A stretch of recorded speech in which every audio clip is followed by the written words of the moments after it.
Hello, everyone. Welcome back to another episode of After the Snuff.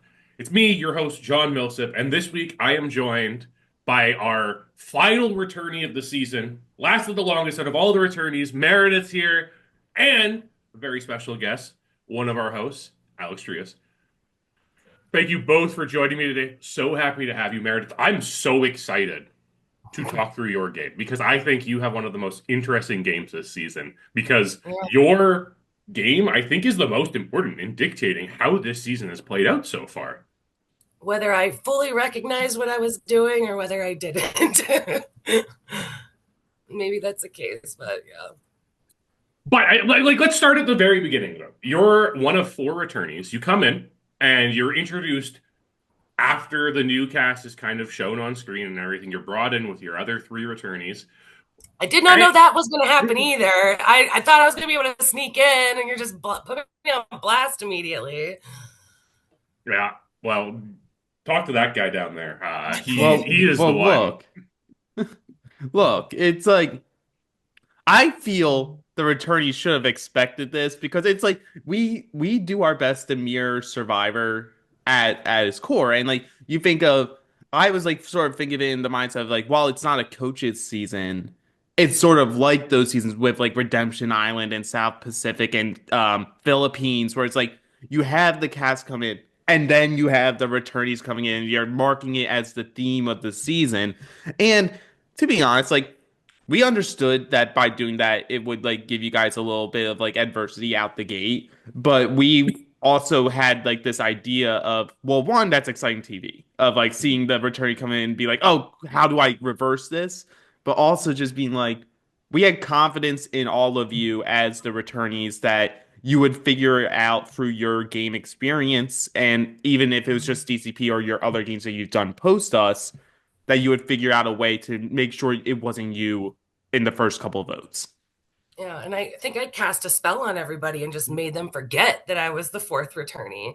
Because it I seemed like know. nobody could remember that until maybe I told them at this last episode. But yeah, it seemed like a lot of people didn't even remember that I was the fourth returnee And I after think a that's what's while. really interesting about your game because I think you're playing with this fear of being the returnee and you're seeing the returnees go, especially when you look at the other tribe, right? You have Margret go on that first boot. It's like, okay, are the returnees going? Then Emily survives one and then goes in like that rock situation, but you on the outside have no idea if Mm. that's like what's happening there or if it's a vote until you actually get a chance to talk to everyone. So I understand being scared of this idea of the returnees. And then, of course, you have like that crazy vote at the merge. And then the next person to go is another returnee, leaving you as the last one. Mm-hmm. So I Yeah. totally get where that fear came from. But you are a returnee reaching back to our earliest season this season. You played in our third mini.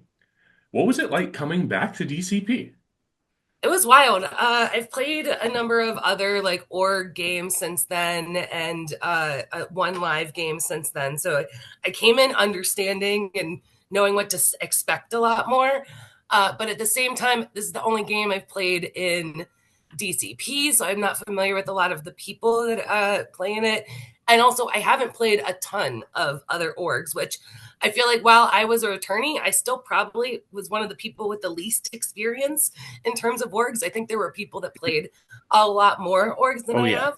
have. So it was interesting being a returnee, but then still feeling kind of like an amateur, or not an amateur, but like one of the newbies as compared to people like Erin and things like that. So it was interesting, but I was glad to be back. I love the DCP games. I really love the format of them a lot more than some of the other orgs I've played in. I love that it's not, you have 24 hours and you have to talk to people for 24 hours and you're just constantly having to pay attention to that. I love that it's like a dedicated time and it's just like very constrained in that way. So that's great. But yeah, no, I really was happy to be brought back for DCP. You guys are great. Oh, we were very happy to have you back. Absolutely. But while we're on the topic of returnees, one of the interesting comments you make is all the returnees are women.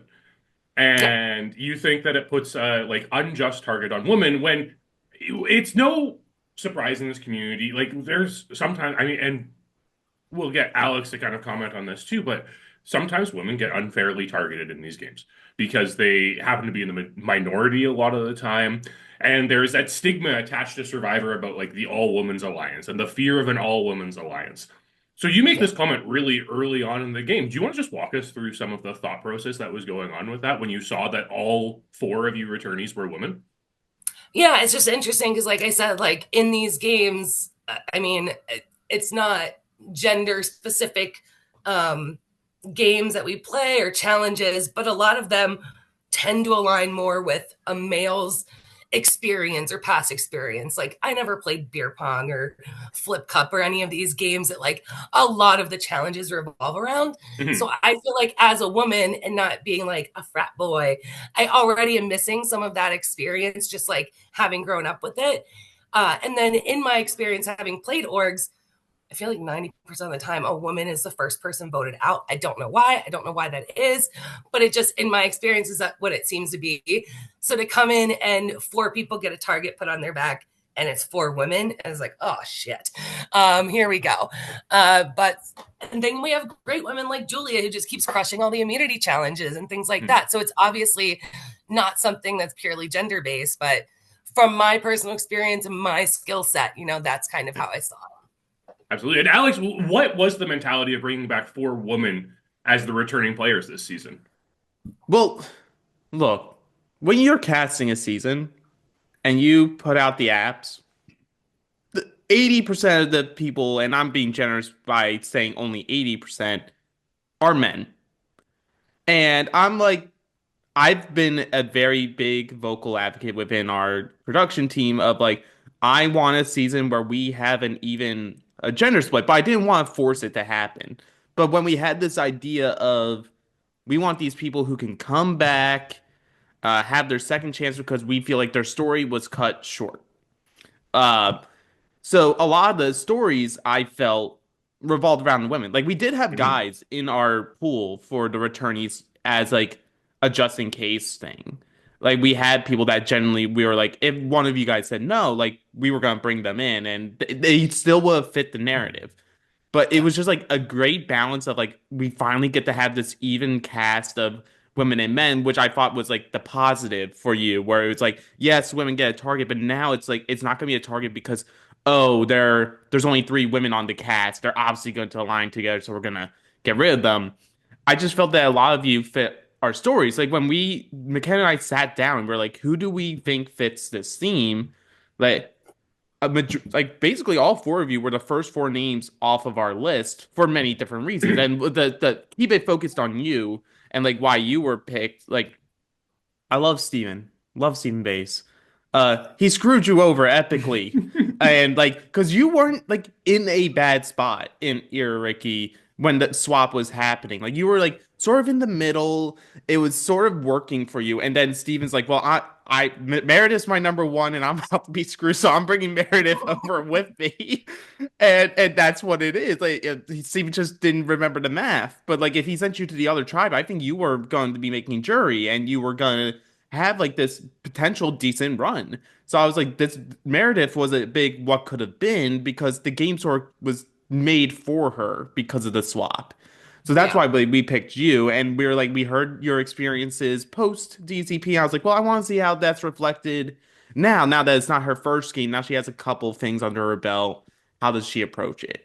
And Yeah. honestly, like regardless of how you feel you navigated through the game, like you went a lot further in this time around. So I Yep. feel like we were justified in picking you and feeling confident that you would be able to have a different story this time around.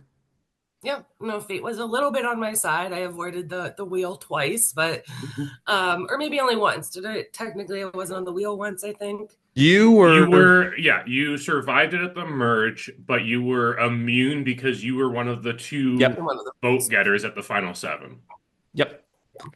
I do have a question before I let you go forward with your stuff, John. Mhm. Meredith, in the second vote, if because we now have seen it back, Yeah. if Margaret doesn't accidentally say the other returnee's name and actually said Beth, and let's say Beth went home, do you still feel like more of this like oh they are looking at the returnees, or if you see the two new people like went out in the first two votes, does that like sort of like calm you down a little bit like okay they are allowing us to play our game.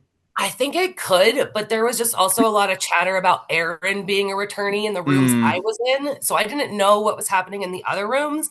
I just was experiencing a lot of, oh, Erin's great. She's a returnee. She does all these things, stuff like that. So my perception was just that, oh, they must be talking about all of us in this way, Okay. So okay.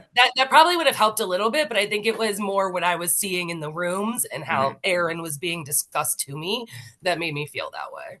I think it's really interesting too, because if we look at the 4 returnees as a whole, like you and Margret are a little more on the like low key side. Emily likes talking and like driving things, but isn't as present as Erin. I think Erin's just like that type of personality that really demands presence.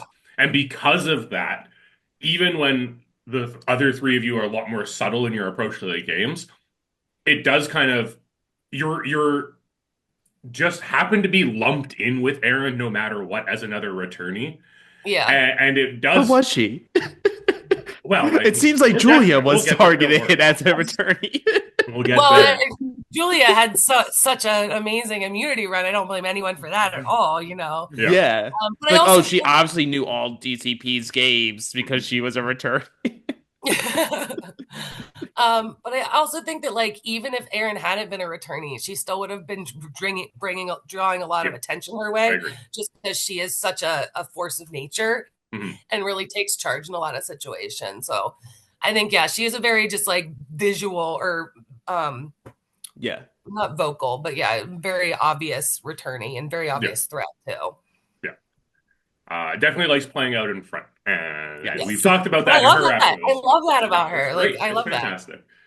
That. Let's dive into the game now. A little bit more into the details of it. That first vote on your original Ardonix tribe, what was it like when Connor suggests like flipping a coin to figure out if it's David or Brien?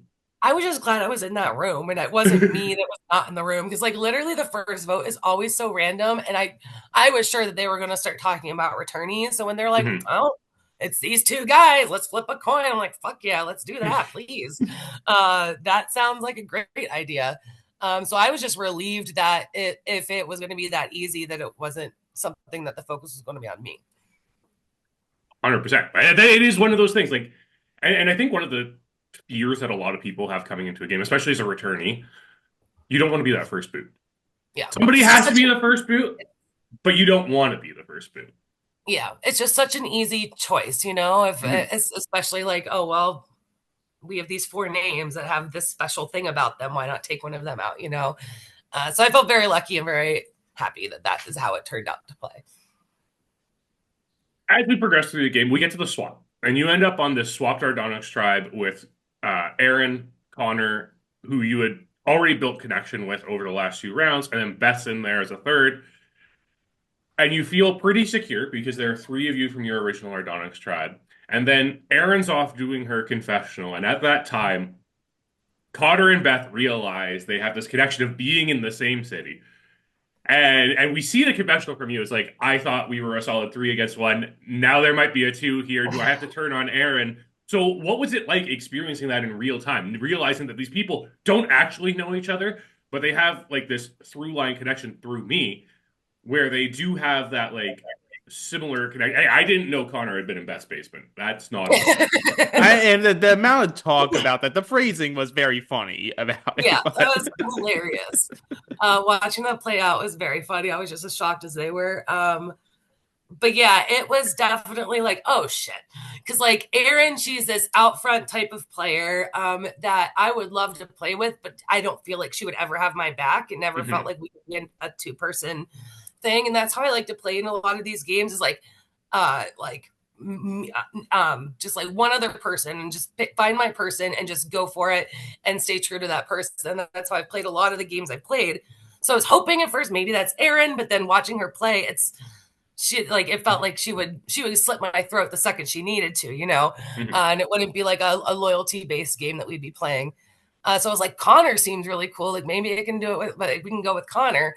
And then I'm watching this random connection form where they have the same group of friends. They've been in each other's, they've been in a basement together, like just like this random connection form. So it was a little disheartening of like, oh shit, okay, I guess I got to change that go forward approach, because if I found out that the guy I'm watching on a computer screen that like mentally I'm picturing being half a country away is actually in my town and friends with my brother or whatever it was, like that's going to change things. So, but yeah, it was a little disheartening. It made me feel like, okay, now I don't know who my person's going to be now. And I think it did make me open my eyes more to like the other tribe once we merged of like, who could my person be? But Right, and you almost get disadvantaged in that instance because your swap tribe is so dominant in these challenges and wins both of them, and isn't in this mix with another tribe going to tribal council and have this talk to like form bonds prior to a merge.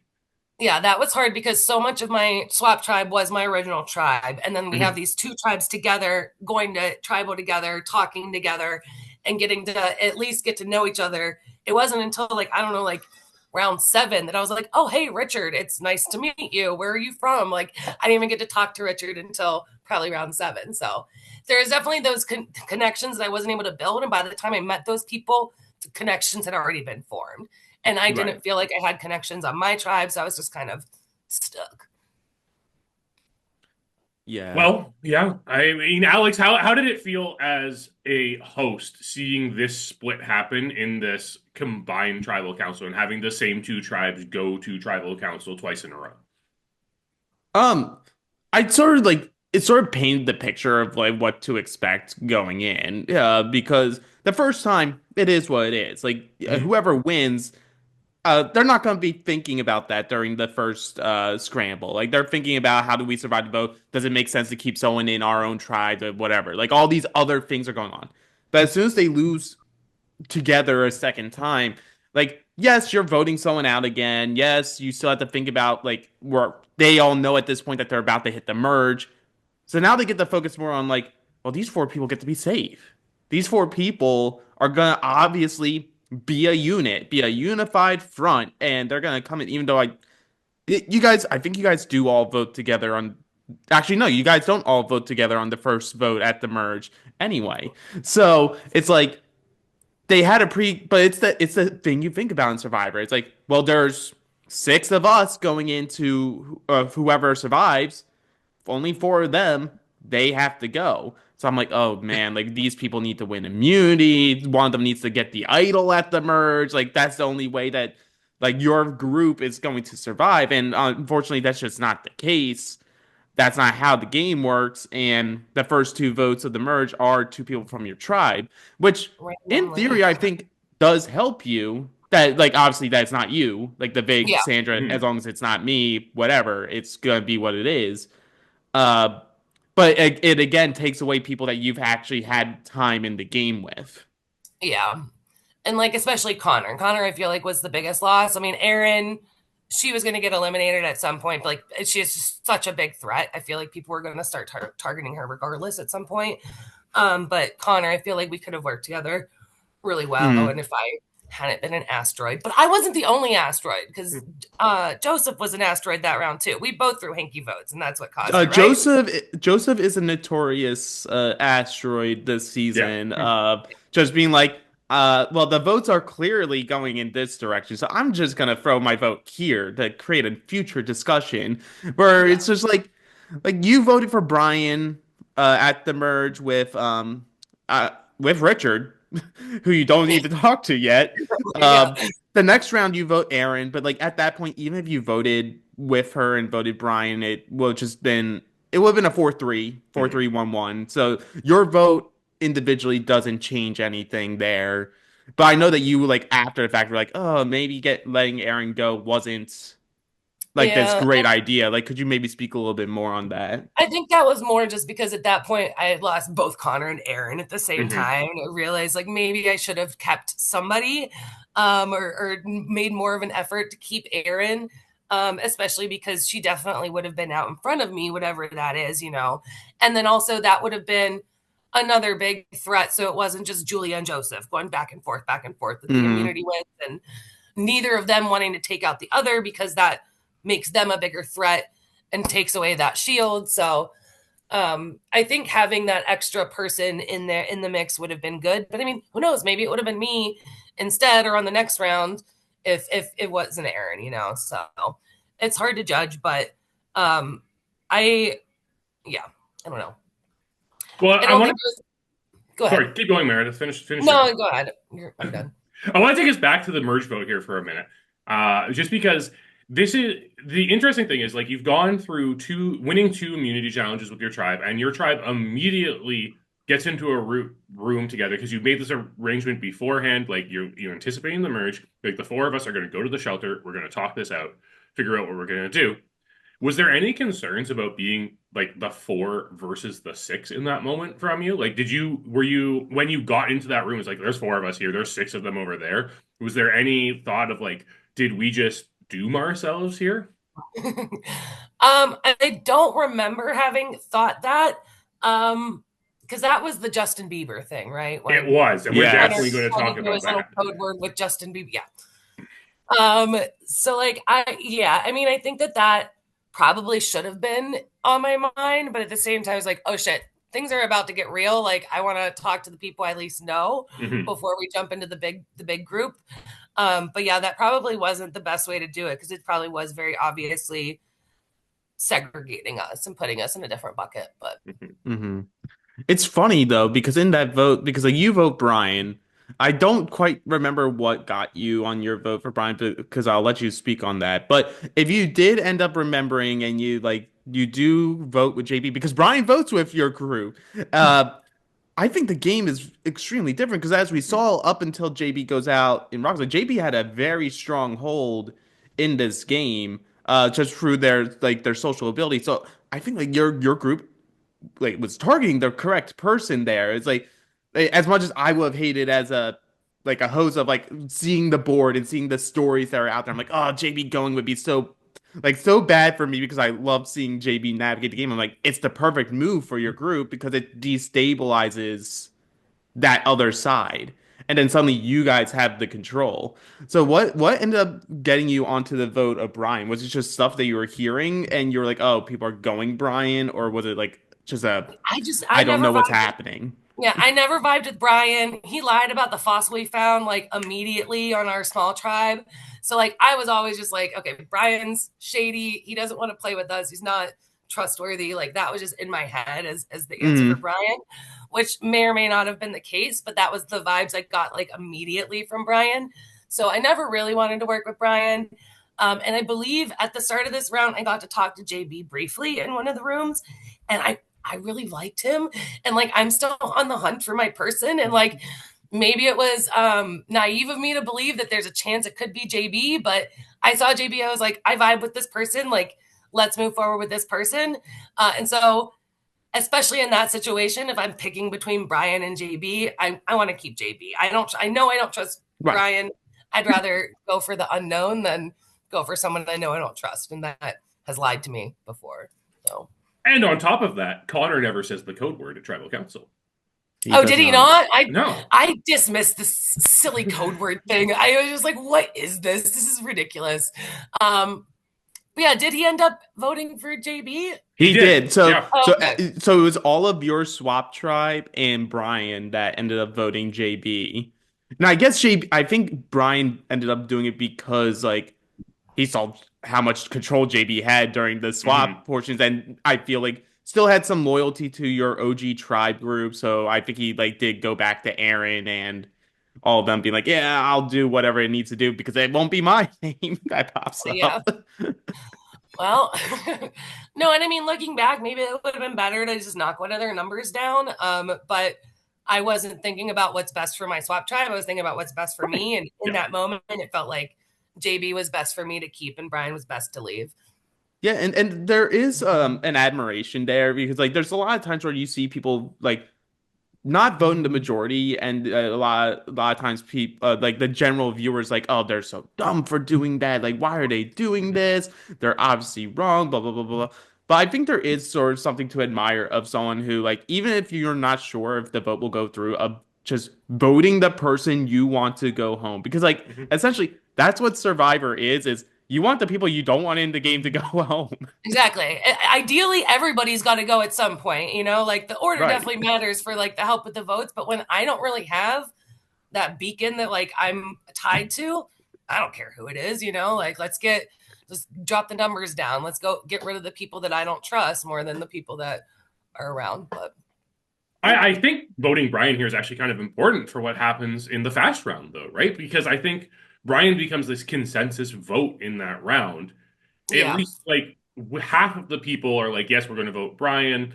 I mean, yes, we see like Beth and Julia put the votes on Ava. Beth, in order to avoid rocks just in case. Brian's making the pitch for Joseph, but I think it's because those pre-existing votes for Brien have come. It just was the easy name to put out there in that yeah, fast round.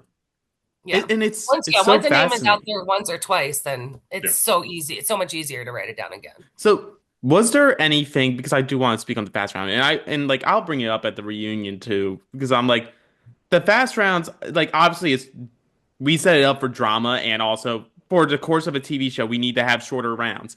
But I'm like, this is a time where it's an open forum and really like sure, Julia can be someone who could actually focus on him because she's safe that round. But it is a time that you can literally paint a target and force a vote through um without any like real blood on your hands. And like I understand the Brien of it all. You're free of my wrath right now because you voted Joseph. Like you vote because I think you and Brien were on the right side of that history there, where where yeah, there you go. The breakfast comes again. Your another reward challenge is long overdue. We've got you another breakfast, but you and Brien vote Joseph, and I think that was the smart for the terms of what the game is. I understand a lot of people just didn't trust Brien, but you know what you're getting with Joseph.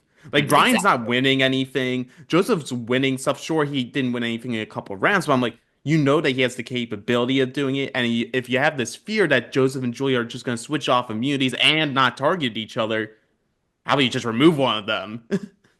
Yeah, and I think that definitely is one of my failings. Is I should have been vocal and not just kind of thrown the vote on Joseph randomly and like kind of because did Brien uh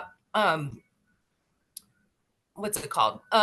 Stump for voting for Joseph? He Brien? did. Yeah. He Okay, did, yeah. and part of that, part of his argument was the idea that he didn't have an advantage at the time, and because of that, Joseph kind of turns it on Brien. Is like he literally just told us it was safe to vote for him. Yeah. Yeah, no, I think Joseph is intimidating also. He's a lawyer, right? I believe he's got like he's very eloquent. And I feel like he had a lot of relationships on that like merged two tribe thing that was happening that I wasn't sure about and what their things were. So I was hoping that maybe other people would listen to Brien and vote the right way and like, or the way that I felt made more sense, but I probably should have been more vocal then. I was just scared of Joseph, I think. But yeah, it's like you said, there's obviously more layers to it than what I like how I pitch it. Like you had all these people that had relations. Like you see Ava throughout like this entire time being like, I sort of want to turn against Joseph, but Joseph did help me get what I needed in order to get the idol. So now so like, she every single time she's like, I want to do this, she goes back to like, but like he did help me, and I feel like I owe him something here. So it's like it just wasn't in the cards, but I respect that you did go against the grain there, even though it was obviously going to be Brien to be like, let's try to do Joseph, which then at least leads make into Joseph think more people are after him too. Yeah. Like that it's not just Brien, that there's somebody else at least that's we're having a battle for the back of my seat. That there's somebody else that's pushing for it too. And but like that Joseph. Yeah, that Joseph name, though, then leads directly into some big things happening at the next vote at Final Seven. Yeah, especially because Joseph finds out that the two Ava votes are from Julia and Beth, so he can easily surmise that you were the other vote for him. And I'm actually pretty sure you come out and say that you were the vote for him. Yeah, I think I told him at some point. And because of that, you end up in this split. And for the second time this game, you directly caused rocks by voting for neither person in the split. Yep. That was who was that? Well, it was you and Beth. Yeah. Okay, but I voted for Joseph. Again? Yeah. You voted for Joseph in that vote. Yeah. Yeah. So like, so it's Richard, Joseph, and Beth all vote you, then everyone else votes Beth. Was Beth's name ever like brought up to you?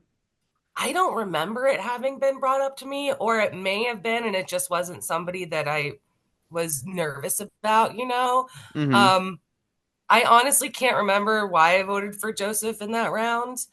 But yeah, it was probably just because I didn't want to vote for Beth. And I didn't know my name was the other one. So That makes sense. I didn't mind throwing a hinky vote at that point, But yeah, I think I was just frustrated that nobody was going after Joseph, and I wanted him to have more heat on him. But like this thrown vote, sort of like in one way, is a big life there because like even if you didn't know like or did know that Beth was, you throwing your vote ensured your immunity, Mm-hmm. ensured Beth's immunity, ensured or then Ava plays her idol incorrectly, but you could sort of argue that it was correctly because it helped her avoid rocks. Yeah, Like a round where maybe they should have been worried about the all girls thing because in this round all the girls were safe. Mm-hmm. That's true. That's very true. That's very true. No, and then we end up losing JB, who again was somebody that I kind of had my eye on as like, oh, I could possibly work with this person, And you even hear JB in that episode actually get to that point of being like, Meredith's by herself. Like, I need to figure out how do I get these other people out of the game. Meredith is the person that I want to like bring in right now and be that like final piece to my puzzle to get to the end, and then out of the game. And boom. Yeah. But the interesting thing here in this dynamic is this is kind of where we start seeing your like returning player paranoia kind of get to you. And it's very interesting. I am sure you've noticed this watching the episodes back. No one. Literally no one. Like no one. There was one part where people were like, who's the fourth returning? Is it Julia? Like they could not remember who the fourth returning was. So I had no idea that there was that perception. I just assumed these people that like were watching and catching the name change and like so observant about all those things would just remember that I was the fourth returnee. But it's mind blowing that everybody forgot. But I guess I'm good at playing under the radar like that, and everybody forgets just how scary I can be. But it becomes part of your primary argument when we get to tribal council in the next round. And this is your boot episode now where we get into the immunity challenge right away. It's a spanogram puzzle. And had you done one of these puzzles before? Did you know what you were getting into? The New York Times one. I did it like every once in a while when I got to do my word, or I would try that one, but I was never a huge fan of it. And the interesting thing about this is it's done differently than other challenges, where there's the 6 of you in a breakout room, and then 2 at a time are pulled to do the puzzle. And McKenna, while explaining everything, is like, yeah, you guys are free to talk. Was there any concept at all that you were being given time to talk during this challenge because we were coming into another quicker round? No, I mean, not on my end, at least. No, I had no idea. I was just like, oh, okay, we can chat if we want to, but no, but that should have been a hint that the things were going to be a lot quicker on the next round. But no, I didn't clock that at all. But to be fair, we've only done this, I think, like once, maybe twice before, where like we had people, but like I think we prefaced ahead of time, like this is your chance to talk to each other, because afterwards we're just going to vote. I think we made an audible after what happened during the Brien vote, and we're like, we're going to give them some time to actually scramble and talk to each other because they're not going to talk at tribal council. So we were like, if they want to talk, they can. We're not going to force you guys to. But yeah, that was like sort of the key of like, we're going to take you guys out. The rest of you are going to be here. Yeah. Do what you will with that. If I remember correctly, we actually doubled the amount of scramble time because nothing happened during that challenge. Oh, really? Yeah. Like they didn't catch on. We got to give them more time. Yes, exactly. So we go into this vote, or the scramble time after. Julia wins once again. Also, you have the whole jumping jacks of it all. Mm-hmm. What did you think about the jumping jacks? I don't know how people are so observant. Like I missed every single clue, everything that was dropped. I think I saw like hours later the one that was happening in the mid challenge early on in the beginning, but like everything else I totally missed all the clues. So I'm just so impressed at like how observant and how quick to catch things people like Julia and Erin and Ava were. But it was impressive. Yeah, but now there's this fear of an idol being in the game. You have your fear of being the last returnee, and everyone's just gonna target you because you're the last returnee. Yeah. Which, to be fair, there were people in like Joseph who constantly said during his confessionals that like if we let a returnee get to the end of the game, that there's your story. It's I was a returnee and I still was able to get to the end of the game. So I feel like it's not unwarranted your thoughts of Mhm. like, oh, they're gonna target me because I'm a returnee. It's sort of In boring, but theory. also in a way it makes sense because that is a story. That is a story being like, I was a returnee. I had a target on my back from the beginning, and I still managed to get my way here because of blah blah blah blah blah. But we see the votes sort of being spinned around. Okay, well, we tried Meredith last time, it didn't work. Maybe we can try again. You have Julia still on this path of like, I want Ava out of this game. Mhm. Um, and And then I like, wish I had known that because I did not hear Ava's name a single time, I don't think. I don't remember but Ava's name ever coming up to me. So I wish I had known that, but what else you didn't know, I guess, was there was a big chance before Joseph makes his pitch at tribal council to Ava that we were going to see a 2-2-2 vote of two votes on Joseph because she was going to vote Joseph oh, with you. really? Yes. Then you get two votes on you from from Richard and from Beth. And then there was going to be two votes on Ava from him and Julia. That would have been amazing. Yeah, but it's like you don't know that Ava is a potential name out there because Yeah. when you're watching the video like this show, I'm just like, just vote Ava, Yeah. and you're safe again. Just do it, and then you vote Joseph. Yeah. I honestly don't remember Ava's name ever coming up. And I think that's why I was also so paranoid because I wasn't Mhm. hearing another name. It's just like, well, obviously it's got to be me. So yeah, that's disappointing. I wish I had even heard a rumbling of an Ava. I would have thrown it on there, or Ava would have stuck with Joseph and gone that route. That would have been amazing. But yeah, One of the unfortunately. interesting things about this vote here, because it is the final six, this is the time where the legacy advantage can be used. And Richard is telling everyone, I have the legacy advantage. Like, Yeah. I have it.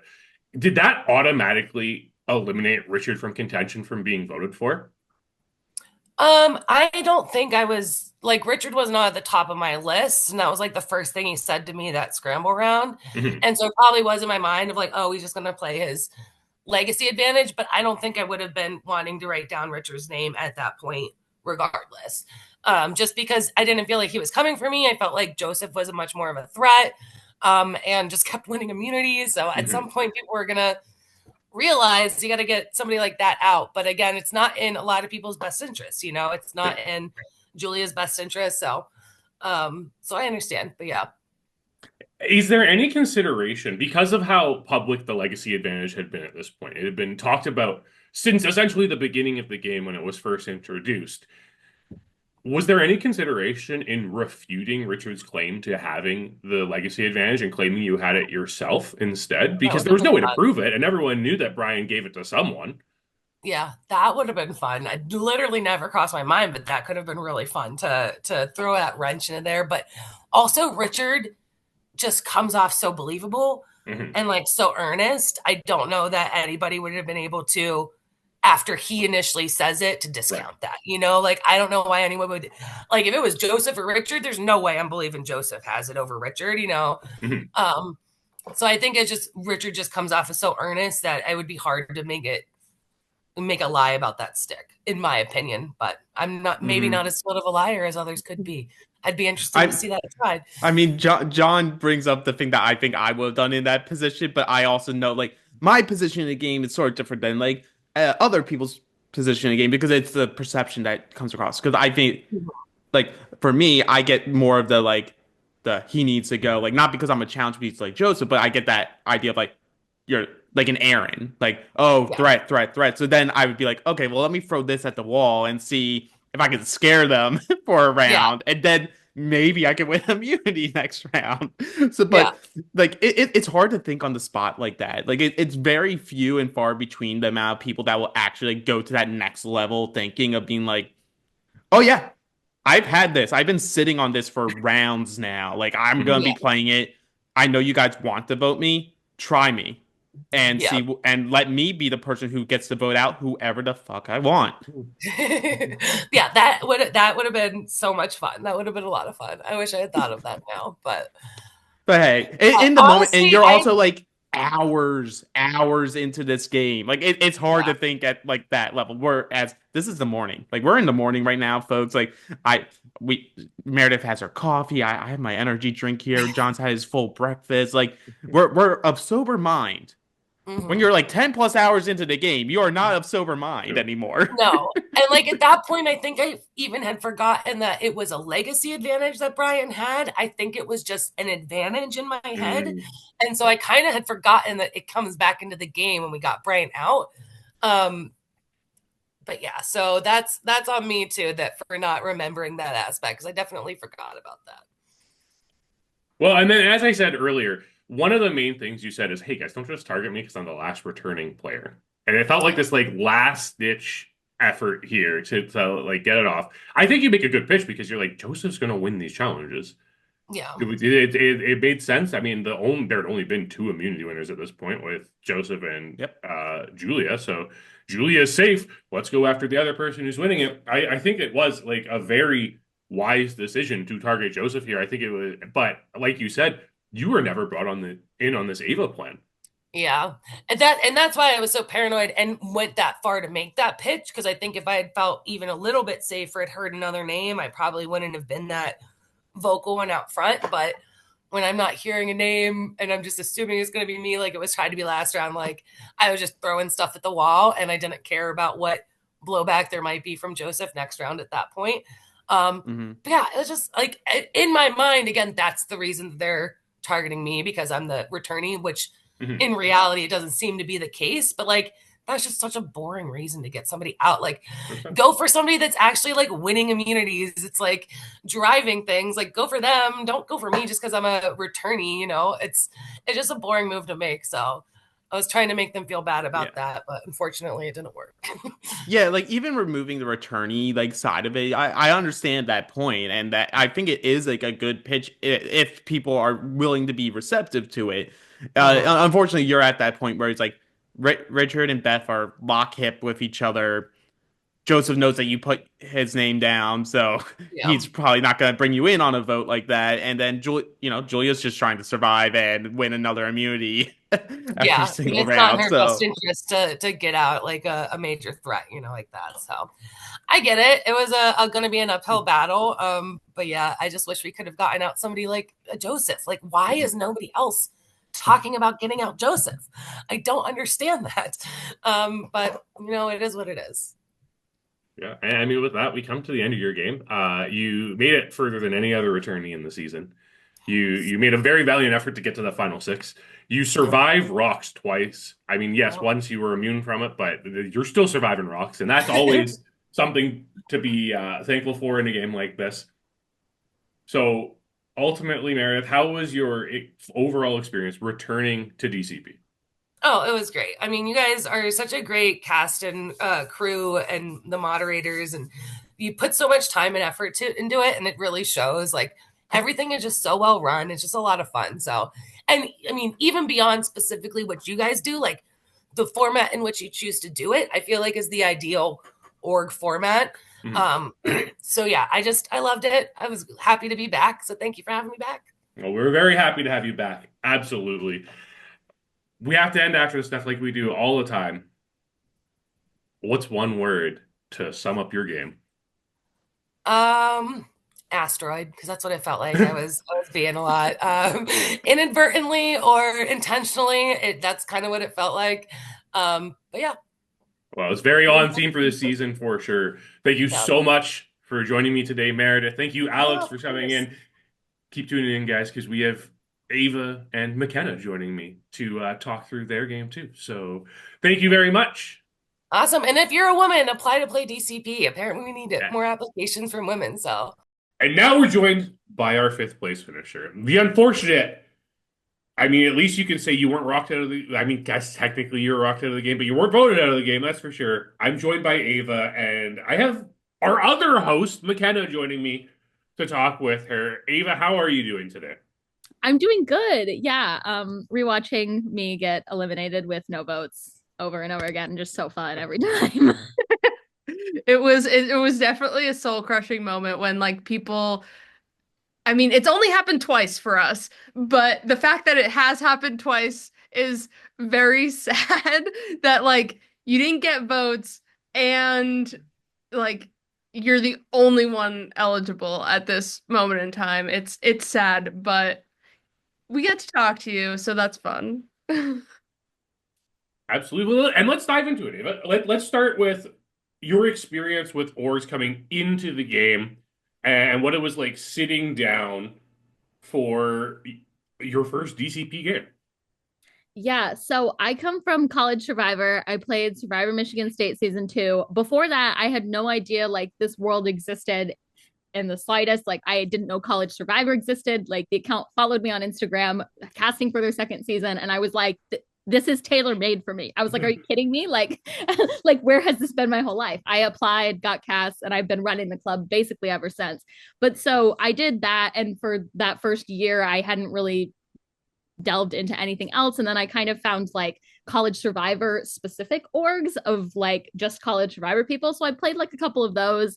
I think the first org I ever played was this summer, like this past summer. So it's been less than a year, and I've played many a game since. But I think this was only my like fifth or sixth org, maybe counting College Survivor. So I'm like I knew kind of what I was doing, but I had never done a Zoom game like this. So it was entirely new territory for me.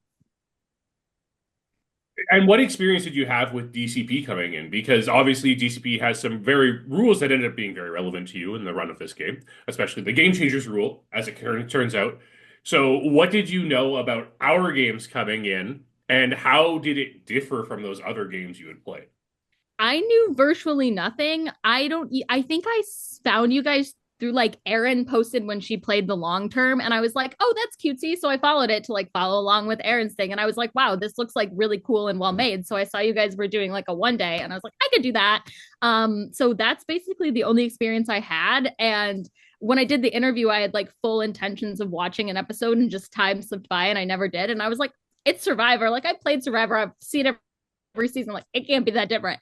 And then y'all were like, so if it ties, you go immediately to rocks. And I was like, oh, okay, great, not a problem. And then it proceeded to be a problem for me the entire season. So maybe I will say this season is an anomaly with the amount of rock draws. Typically, we average one a season. Like it like is a fluke. People can't get their crap together, and there's a rock draw. But for you guys, I don't know. The hinky votes went a-flowing, and typically there's not many hinky votes thrown. And I think we just casted people who love them too much. And then the tie rule, I don't know. There was a lot going on your season. Yeah, and I like am somebody, it drives me nuts when people don't just like stick to what we're doing. Like, and so I just came in expecting everybody else to be like, let's just like follow the path. And everybody else was like, no, like going every which direction. So I also like came in, I guess, thinking people were going to play very differently, and it was my fault for not jumping on board to the way things were going quicker. But I think I was too far set in my ways by this point in the game that it was like, well, it's just going to keep happening, and I'm going to keep being confused. And I think what it comes down to, though, I think you bring up some very good points that happens when it comes to minis, because I think the expectation of players coming into a mini is, what's the point in deviating from a plan when there's not enough time to discuss a counter plan, right? And I mean, I've said it many times myself. McKenna has heard it from me literally for the last 5 years. When it comes to orgs. There's no logic when it comes to orgs. You cannot expect players to play with logic. Despite the fact that you want them to be there, despite the fact that you would really like to work with rational players through a game who are approaching it the same way as you, no one is thinking the same way. And it goes for long games, it goes for minis. And the thing with a mini is, for someone like you, Ava, right? Like, it makes sense for people to stick to what they're doing and continue, like, you say you're voting this way, vote this way, because like we don't have enough time to establish trust outside of this when we're playing these games. But for some reason, nobody wanted to do the what? If we're looking at people who talk trust this game, we have Beth. And that's about it. I do have, along the lines of trust, allies, and rocks, you had a trio. All three of you went out via not your own volition. So talk about like aligning with JB and Emily and your reactions to both of them leaving by rocks. And now you're at, your vote and you're like, I don't have any allies anymore. What the heck happened? Yeah, I was like, yeah, first like Emily goes on rocks for the second time and I was like, how unlucky. Like that's terrible. Like of course, great. Like somebody I really wanted to work with. It's okay, we'll rally. And then then JB did the same thing a couple rounds later and I was like, well, I might as well just sit here and hope people want to work with me because I kind of had Joseph at that point, but like Joseph had bigger priorities. Like I liked working with Richard. Richard had bigger priorities. So I was kind of like, right, hopefully people want to keep me. And it was just like unbelievable. I was like, my two allies go out in rocks and then I go out in rocks. What a trio. I mean, well, you know what? We as production have kind of joked about our rocked out tribe for a long time. After this season, we might need a rocked out season. Because we're getting very close to those numbers now. So let's go back to the very beginning of the game. You're on the Tarchia tribe, and the game kind of starts chaotic for your tribe anyways, with Margret throwing out Emily's name instead of Beth's name. But during all of that, you are really connecting with Emily and JB. So just talk to us about your relationship and how it developed in those early rounds with those two and what your plan was moving forward until the very unlikely demise of Emily a couple votes later.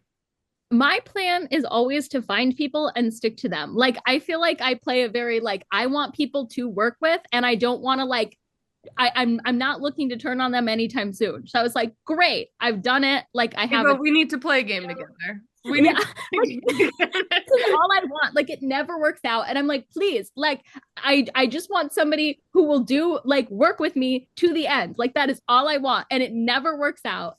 And so I was like, great, like this is perfect. Like I have two people. I felt like really good about them. Like they still are really great people, and I was like, great, this is fantastic. And then just like things snowballed, and I was like, well, not meant to be. But yeah, I just like wanted to gravitate towards people who like I really liked, and they were both like very talkative, like very outgoing people, and I thought they were people like I genuinely could work with, and I think that was true until the game gamed us. The game said no. The game said no for that. No. Yeah. So we get into the swap, and you get into the only swap tribe that doesn't have like a majority. You're in the 2-2 swap tribe here. How did it feel when you get there and all of a sudden Logan and Brien are immediately throwing each other under the bus? I was like, great. Perfect. I don't care. I think I literally said in my vote out confessional for one of those rounds, I don't really care between the two of them. This could be a mistake, but like whatever. And that's genuinely how I felt, because I knew that how quickly we were moving and how swiftly things were going, that there was no possible way you were going to let us get down to one person. I was like, that the numbers don't number. Like, we're not going to get down to one. And it appears that we're going to these joint tribals. So quite frankly, I don't really care if my own tribe gets down to nobody, ideally not nobody, but like down in numbers, that like wasn't a priority for me. And it worked out, but like it very easily could have not worked out. Like if we had to go to a solo tribal, like it was over. And I think you were also looking good challenge-wise to win too, because you had Joseph on your tribe too. If it came down to both of you, I mean, you weren't bad in the challenges. So like if it came down to just the two of you in a challenge, I feel like you could have done rather well. So the odds of heck with it, let's just vote out the other OG tribe, were in your favor. Yeah. It worked out. It just could have not worked out. Looking back. Well, and I think part of it is like it got really weird with when we get into that second vote, right? And obviously, as the game's designed, and McKenna, I'm going to talk to you a little bit about this too, but when we get these joint tribal councils, the idea is this should mix and match and make things different. And then all of a sudden, the Ardonis tribe decides to blow you guys out of the water in 2 straight challenges. Of course. So it makes this weird dynamic where it's kind of like a tribe of 4 versus a tribe of 8. It almost feels, honestly, it more becomes like the Marquesas swap than it does any other swap, right? And because of that, and because of the fact that there's a shot in the dark that Julia has, and it makes the weird numbers that result in rocks, it really just made it so that you never really had it. Yes, you had these strong relationships with JB and Emily in this early portion, but you never really had a chance to flex them and utilize them because you were kind of going through easy votes still at that time. Yeah, completely. And I think, especially, the second one, I was like, I'm hoping we merge, because if not, then we are genuinely down to 2. And I mean, I felt decent about my challengeability, but like you could see throughout the season, I was not really, really doing the best. And Joseph was, but I was like, it could be something we're terrible at. And then I didn't know what happened, if it was just the 2 of us going to tribal, if there was a competition, if it was a wheel. I had no idea. So I was like, if it's a competition, probably screwed. But I was like crunching the numbers in my head, and I was like, I feel like we have to merge. And if we don't merge, like, I don't think they're going to make us go to tribal, just a tribe of 2. So I was like banking on luck there. And for once this season, the luck was on my side that we did in fact merge. So, McKenna, while I have you here, let's talk about this whole joint tribal council situation. What's the motivation from a production standpoint of having this with a single person going home, as opposed to smaller tribes going individually and voting people out, or even like a double tribal council in its place? So going to tribal council as a tribe of 4, terrible. Okay, I would not want to put that on anybody. So that was out of the question. And then we've also seen minis where, we do a swap and one side gets targeted, we head into the merge, the other side keeps the dominance. And we thought maybe with breaking people up into 3 tribes and then probably switching around who loses, that it breaks open this merge and we see a lot of like fluidity and not as much, all right, these people have to go. So that was kind of what we wanted to see happen, is more fluidity, where we didn't realize, Ardonics would be dominant, and then it also made this super group of the people who went to tribal council together. Yeah, it is just one of those things. And again, this is how we can't account for it. Like, it's just something that the game, like, what happened. So we literally can't script this. It's impossible, because why would we, as people trying to make entertainment, do this? Like, this is not what we want. But that does take us to this rocks. These rocks. So, Ava, this first time you get to rocks, you have a demand, like a huge group. There's 5 of you. You have to choose between Brien and Julia. Both of them have advantages in some capacity, because the rumors were lying that round. And eventually, there's the decision that you're splitting the votes with the... Was it guys? It was guys on Brien and girls on Julia. Yeah. Which resulted in the tie vote, because Julia forfeited her vote for the shot in the dark. What was going through, like, as the split was being decided and everything? Just walk us through that part of the decision, and how, like, when did you realize, oh no, we tied the vote?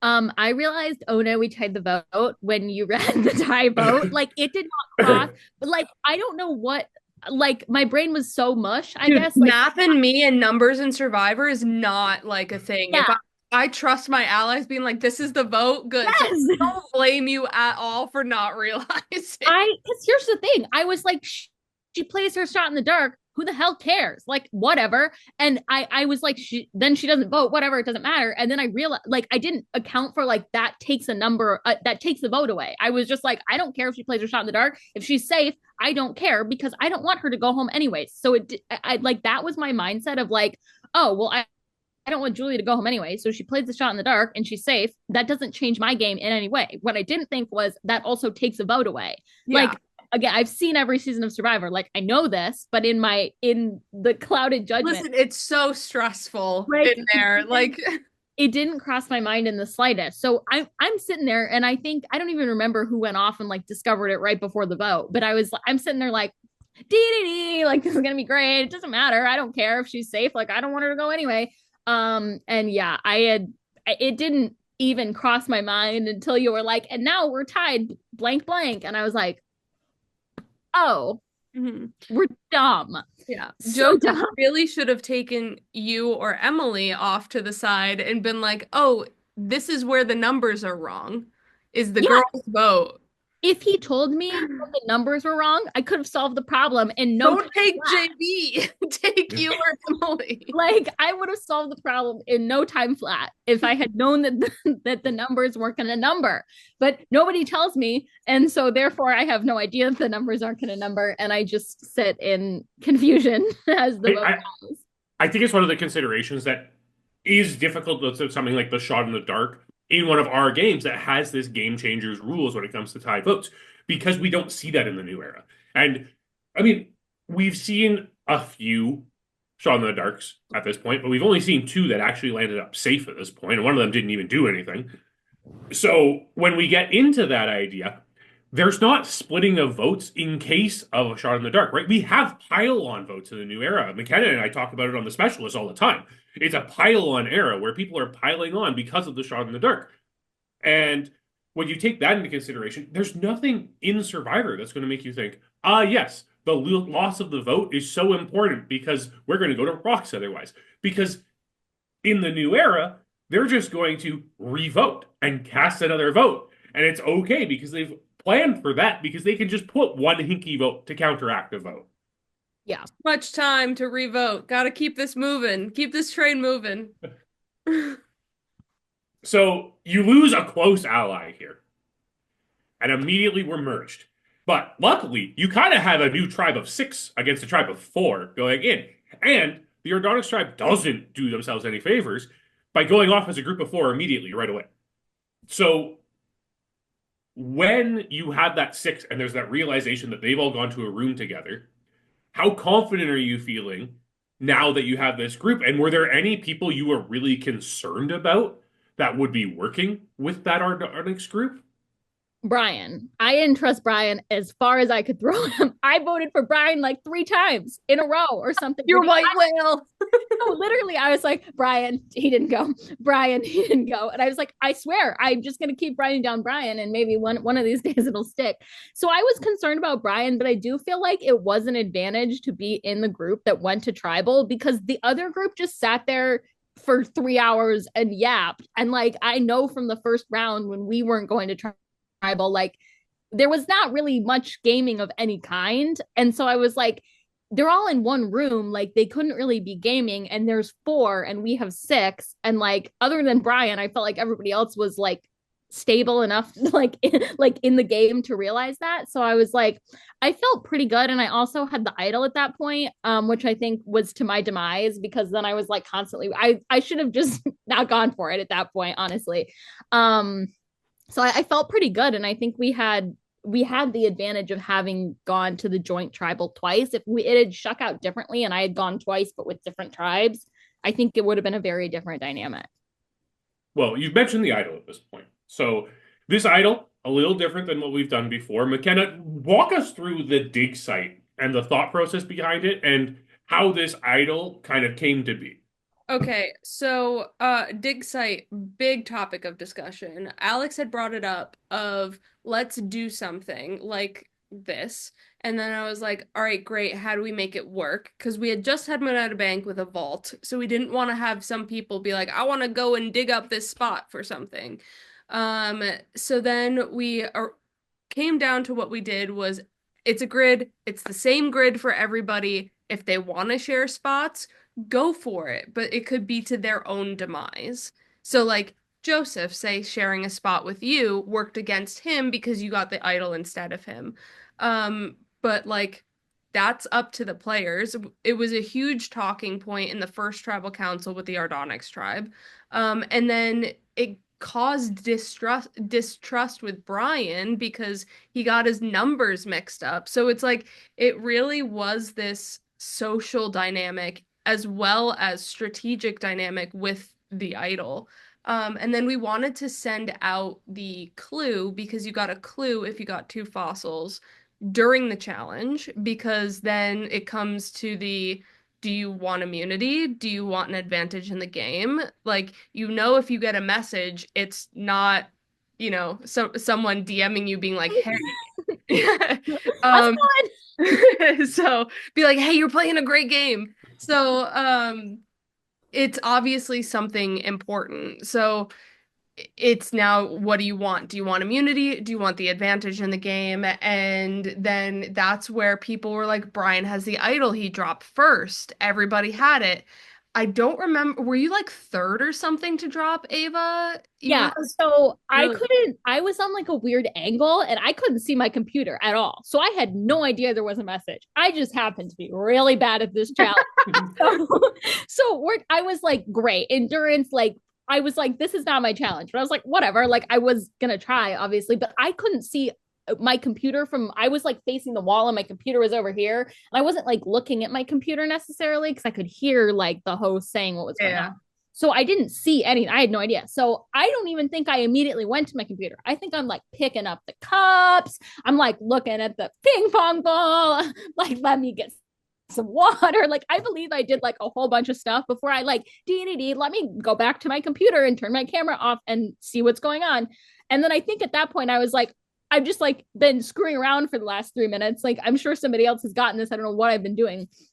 But then I was like, okay, like, what else am I going to do? So I like solved the clue or riddle or whatever. And I was like shocked that I was the first person to do it because I had assumed that pretty much everybody had 2 fossils because Joseph told me so willingly. And like, honestly, I feel like it was it wasn't a good move for him because I got the idol over him, but like I felt indebted to him. Like that's the thing about me. Like, if you do something to like bridge trust, I'm like, I can't break that person's trust. Like now we're in for it. So I think he picked the right person to try and like get into that group. But I was so surprised that I got it because I was not locked in on the chat at all. So I was like, how am I the first person to do this after spending all this time doing other things?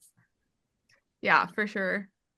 You never know, right? Like, this is one of the things I think that a lot of people take for granted. I think a lot of people do think, oh, well, someone else has already got this. There's no reason for me to go for it, but you never know.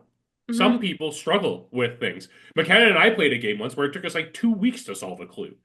Yeah, and someone already had it. So yeah, but they sold it earlier that day. Yeah, that's true. One other thing that Brien pointed out in his boot was I have this lovely photo of Alex on my wall. It's autographed. I won it. So I was like, let's use this somehow. And I put a speech bubble. I just don't think it was big enough, but I put a speech bubble and that said like, what's your favorite dinosaur? So people would DM Alex their favorite dinosaur, and then he would DM them an extra vote. So when Brien wanted to play that at Tribal Council, it was something, but it wasn't anything that could save him in the moment. And I was hoping with him pointing it out, people would like look at it. No one touched it the rest of the time. And I think I even forgot at some points to take it off when it was just me and someone voting. So it's like bigger on your screen. And I was like, oh crap, I got to take this off between people or whatever. But yeah, we wanted to try and incorporate that, and it didn't work. Sometimes it just like advantages don't get found, and we're like, well, if they don't find an extra vote, it's fine. Like, everyone on this season could have had a shot in the dark if they looked at the rules. And I did so many times. And so many people DM'd us prior to the game being like, shot in the dark, and we're like, well, it's not the game. Sorry, we don't know what you're talking about. And then only Richard and Julia DM'd us during the game for the shot in the dark, and literally there could have been 14. Yeah, I didn't notice that at all. I just feel like because I had never done something like this before, like I didn't know how much I should be looking out for things, because College Survivor is all in person. Like it's very different, obviously, but I just like didn't understand that I needed to be looking at everything so closely. And like even the first advantage, the question advantage that came through, I saw that again. I don't know what I was doing, like screwing around for 5 minutes before looking at it. I was like, I scrolled back up and I was like, I just thought it was like game information because you're explaining the rules. So I'm like, oh, just the rules they're talking about. I'm listening. I don't need to read the rules in front of me. So it pays to read. Yeah, this is why I put something in the rules. I'm like, maybe this will make people read the rules and like why. I read them. I just didn't, but like I read them. I had the materials. I was like, this is ridiculous. Well, we were glad you were prepared with the materials. That's the main thing. Well, now I know if I'm to play again, I will be paying a lot more attention. But I feel like Brien did do me a lot of favors by being so suspicious about the possible idol that nobody had any idea that I had it. Yeah, you were like under everybody's. You're like, Ava, not a chance. I played dumb so well that they were like stupid. I think one of the interesting things that kind of comes out of this that future players should take into consideration for our minis. And while we're talking about the rules of our minis, one of the rules of our minis, which is very different than a lot of different minis, you're not allowed to communicate with each other through text message. Like you have, because we are making a entertainment product. We need that footage. We need to see what's going on. So we simply have a, hey, don't DM each other rule, which means if you're getting a DM, it's coming from production. Yeah. And if you're getting a DM from production, you should probably read over it because it might be important and it might be a clue for an advantage. Maybe you should just pay attention in general. Learn from Ava's mistake. Keep your eyes in. I never in a million years would have seen the "What's your favorite dinosaur?" because unless we were this close, like my eyesight's so bad. Yeah. I like it. It was pretty small. McKenna, we're engaged. I needed to make it like I needed to make it bigger for sure. Like that was on me, so I'm not surprised that nobody found it. But yeah, it's someone noticed it though. Brien at least noticed that it was different. Yes, and that's what you have to be looking out for, is what's different in this situation. Yeah. But I mean, we're at the merge here, and what's it feel like when you see that it's going to back rocks? I was like, at this point, I think is when I came to the conclusion that I was not going to understand how we were getting there. Cause I was like, the first time it's a fluke. And then like, the more it happens, the more I'm like, I think it's me. That not one single time did it occur to me that we were going to rocks. Like Joseph talked about like at one point that he could tell like that it was going to rocks a couple times. And I was like, not me, not once. I like, it's gonna go to rocks this time, guys? Well, you're at 6. You have 6 supposedly voting with you, and 4 on the other side, and you're worried about Brien, so that would make it 5-5. You're constantly saying, "I'm worried about Brien," and there's your numbers. I can't math. I think that's really the lesson here. Is like I just thought like if people were telling me they were going somewhere, like you were saying earlier, there's not enough time to like have 7,000 plans, like at least with the rooms and everything. Like, yeah, I was like, how are we getting like, first of all, understanding where the original vote is going, and then somebody being able to perceive where that is going to force rocks. Like I was never even close to that wavelength of being able to make that happen. Like I was never reaching that point. It was Brien or bust. For me, apparently, it was Brien or bust over and over and over again. Well, I think one of the interesting things, because this is the second time in DCP history that we've had a merge vote that has gone to rocks because of like people scared of going to rocks and voting the other way. And then, I mean, if we go back to our very first season, we still had revotes in that season, and 2 people were scared of it going to rocks, so 2 people changed their votes. So it's very similar to this, because it caused rocks.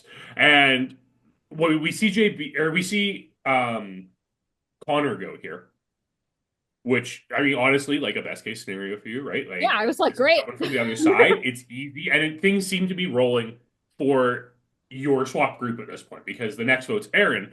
But at this vote, and as the conversation's arriving, And as we get through tribal council, this is when you get your first vote. And I vote for Brien. And you vote for Brien. But let's walk through how much this game would have exploded had you played that for Erin. I should have. I regretted it. Like especially after I went, I was like, I should have just done it. But I was so like, I feel like I was also really afraid because I didn't like really know what I was doing. I was like, then I'm just like big target number one, just played an idol for someone she supposedly just met 2 seconds ago and has never talked to. Like, I feel like it would have just showed my, that's why I didn't do it. But like, I should have done it. What if JB went out at the merge vote? Would you have done it? Probably, because I would have been like, what am I gonna, I have Joseph. Okay. That's my one ally. Like, I probably would have. I mean, it's hard to say because I genuinely did contemplate it. Like, I think especially like with how I was like portraying it in confessional, it didn't really seem like I was really considering it. But I was, and I should have. I think it would have just been like all hell would have broke loose, and I think that would have just been fun. But I was ultimately I was too scared that I was like, I'm just gonna be next. So like, but I should have. It would have been really funny. That would have been crazy. I also think she was going. I thought Brien was going. Right. That was most of the problem because honestly, in my head, like my thought process was, if Brien has something that saves him safety without power and idol, whatever, I'm going to play it for Erin. And then Brien didn't have anything because I don't know why I thought there could be another idol, but I thought there maybe could be. And I was like, well, if Brien plays an idol, I'll play my idol for Erin. And then there'll probably be no votes. And I didn't know what the hell would happen then. Probably rocks that I would have gone out. But I was like, and then he didn't play anything. And I was like, I think the votes are there for Brien. I don't know what I was doing that round where I heard Erin. I knew people were voting for Erin. I thought I had the numbers for Brien. I was like, bye, Brien. Okay, now we can get into the votes for Ava because that happens now a few tribal counts. Yeah, so for the next couple of tribal councils, you start kind of picking up these stray votes. And you get this one this round from Julia, and then you get 2 next round from Julia and Beth.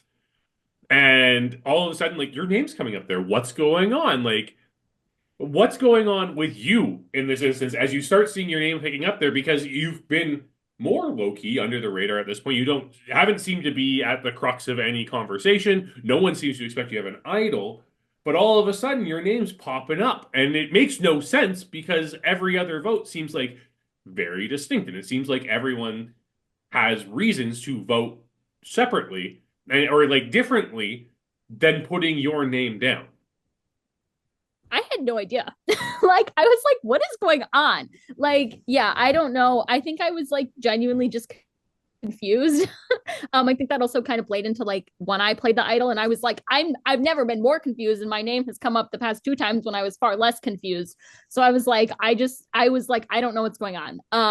I think that was again a theme is I was just like just a little bit confused most of the time about what people were actually doing because it was moving so fast and I was like I felt like everybody was all over, so seeing my name wasn't surprising necessarily because I felt like there was so much going on. I didn't think like it was the end of the world, but I was genuinely just like a little confused as to where my name was coming from and like if people were actually trying to target me and failing or if they were just like decoy.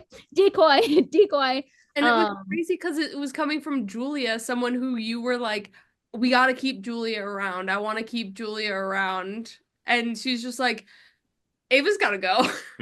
Yeah. And I just remember like the reason I wanted to keep Julia, especially in the beginning, is I felt like everybody else was a good bit older than me. And she seemed like the other like early, I didn't realize how young Beth was until like literally her cast information came out on the Instagram. I was like, oh, I thought she was maybe like a little bit older than me, but she just like carries herself older, which I do too. But I was like, I'm very clearly like in a college apartment talking about college. Like it was very easy to be like, she's just like the odd one out because she's like the young one. And so I was like, if I keep Julia, then there's another like somebody around my age range. And Julia and I just like could never get on the same page in the game to work together. We were always like, I feel like going in opposite directions, which sucks because I really like Julia, but that's why I wanted to keep her originally, because I was like, I feel like these people are so much older than me, and I didn't know why. I thought people would like vote me out because I was the youngest one there, but apparently that's what I was thinking.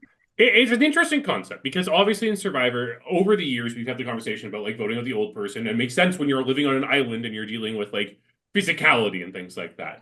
But age doesn't tend to play that much especially in a mini, because it's not like you're playing a long game and you're trying to connect with people, and it's impossible for like a 20-year-old to connect with a 40-year-old or something like that, right? Where it's difficult to maintain that relationship. So in a mini, it's interesting, but it's also interesting because I think it's kind of what drives us in these like quick rounds of a game is we want reasons to connect to people, and sometimes something like age is an easy way to do that. And while it doesn't really play a factor into the game, we have seen it in games where like an age has dictated how people approach it. Like even myself in Exile Island with Connor, right? I see a high school student right after I've been teaching, and I'm like, okay, well, I know how these people think. I know what I can do here, and I know how to approach this conversation to use him. But as we went on in that game, it became, yeah, Connor's the odd person out, so that they ended up voting him out because of it. So it's interesting how the dynamic changes based on the structure of the game. But you also don't want to be the odd person out. So I totally get where you would be coming from, being like, okay, Julie is the obvious person who is a similar age to me. And maybe part of the reason why you didn't get an opportunity to find out Beth's age is because you were never on a tribe with her in the pre-merge where that type of conversation happens. Yeah, I was. She was on my original Yeah, tribe. she was on the original. Oh, that's right. But Beth was... She was quiet. And right, she was quiet and not and sleeping. Yeah, exactly. Like, yeah, I didn't like... Yeah, I don't feel like I knew that much about her. And so I don't know why I assumed that she was much older than me. But yeah, I think I was just also so used to playing college Survivor games that it's like intimidating when it's like people who are like, I feel like fully like adult and like really adulting. And I'm like, I don't know what the hell I'm doing. Like, like I'm a child at 22 years old, a child. So I think that's why I'm used to playing with everybody who is in college or freshly out of college, where it's like everybody's in my age range and we're all like very like young children, basically. Like we're like young adults that we don't know fully how to adult. And so I think I was like, oh, this is somebody who I have like would have played a game with before. So I think that's kind of why I also was like gravitating towards wanting to keep her. And then we literally never worked together, so I don't think that thought necessarily went past me trying to get out Brien over her. It all comes back to Brien. It all comes back to Brien, of course. But Brian's out of the game at this point, and we get into the final seven, and we have to talk about this because at this point you've had your name come up those couple of hinky votes there, and the big question in this round: do you play the idol?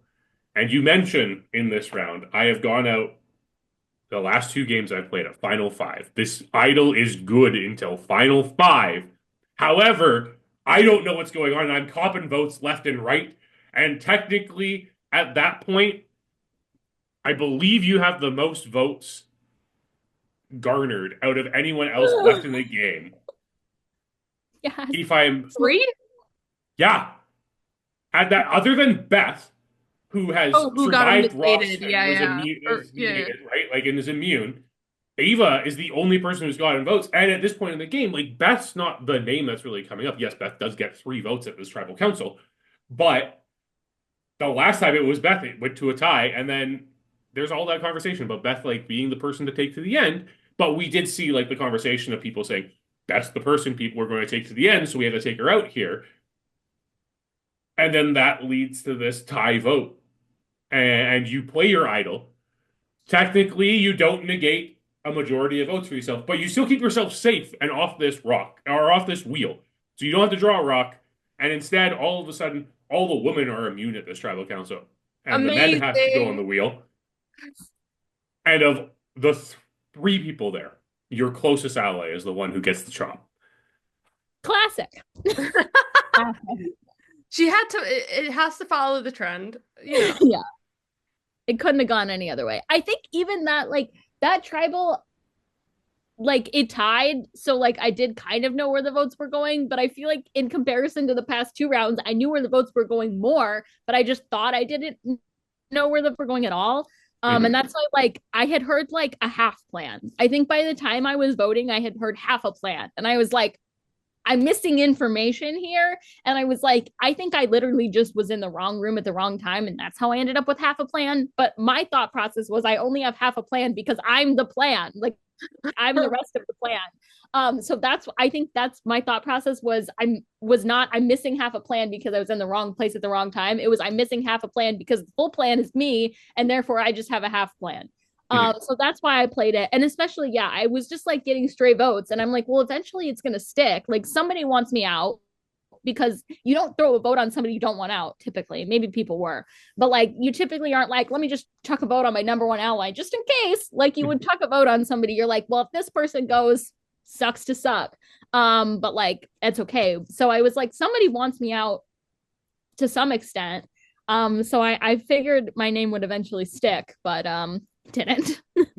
I mean, it almost stuck at 6, where I didn't realize that you were supposed to be the vote until the edit. Like, I thought Meredith was always supposed to go because, like, that was following the trend. And then you were supposed to be the one going here. And I was like, what? Because then Joseph has that confessional and your boot being like, I don't know how that happened. Ava's still around.